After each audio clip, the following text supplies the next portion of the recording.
আমলে রয় হিংস্র লহরে। এটা কি দেখলাম? এটা শাকিব খান। এবার সবাই শেষ।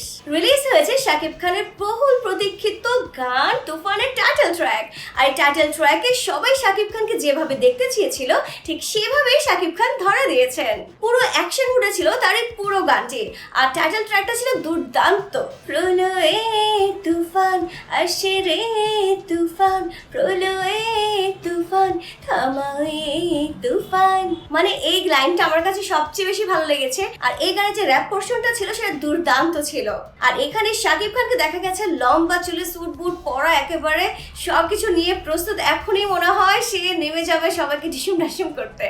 দুর্দান্ত একটা গান ছিল, খুবই ভালো লেগেছে। আর এই গানটা যে একটা পাওয়ারফুল একটা গান, গানটা দেখলেই বোঝা যায়। মানে তুফানের টাইটেল সং বলে কথা। এই টাইটেল ট্র্যাকের মধ্যে যেভাবে ভয়েস দেওয়া হয়েছে যে তুফান মানে অন্যরকম একটা কিছু, একটা ঝড় টাইপের, সুনামি টাইপের একটা কিছু। মানে তুফান বলতেই বোঝা যায় যে পাওয়ারফুল কিছু। আর ঠিক সেই পাওয়ারফুল ভাবেই শাকিব খান ধরা দিয়েছেন। যেখানে যাচ্ছেন সেখানে সবাইকে ঢিসুম ঢিসুম করে উড়িয়ে দিচ্ছেন। যেখানে যাচ্ছেন সেখানে সবাই তাকে মালা দিচ্ছে, সবকিছু করছে। দুর্দান্ত তার জয় জয়কার করছে।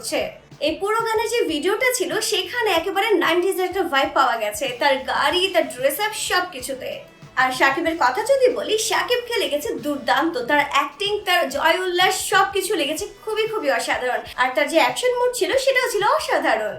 শাকিব খানের সুন্দর অ্যাক্টিং এ যেন তার এই 25 বছরের বেশি ক্যারিয়ারে তার একটা হাতিয়ার হয়েছিল। শাকিব খান এমন একজন মানুষ, তাকে যে ক্যারেক্টারে দেওয়া হোক না কেন সেই ক্যারেক্টার সে যেন ফুটিয়ে তোলে। পাক্কা অভিনেতা বলে কথা। আর শাকিবের তুফানের টাইটেল ট্র্যাক নিয়ে সবাই ছিল অনেক বেশি আশাবাদী। যখনই তুফানের টিজার রিলিজ হয়েছিল তখনই সবাই ভেবেছিল এই গান দুটার লাইন অনেক অনেক বেশি সুন্দর, তুফান আসছে রে তুফান থামাও রে। আর যখন এটা টাইটেল ট্র্যাক বের হলো তখন সবাই বুঝতে পেরেছে আসলে এটা তুফানের সাথেই যায়, শাকিবের সাথেই যায়। অসাধারণ একটা কম্বিনেশন ছিল। তো ডিয়ার ভিউয়ার্স, শাকিব খানের তুফানের এই টাইটেল ট্র্যাকটা কেমন লেগেছে আপনার? অবশ্যই তা কমেন্টস করে জানাবেন। আর ভিডিওটি ভালো লেগে থাকলে লাইক, কমেন্টস আর শেয়ার করতে ভুলবেন না।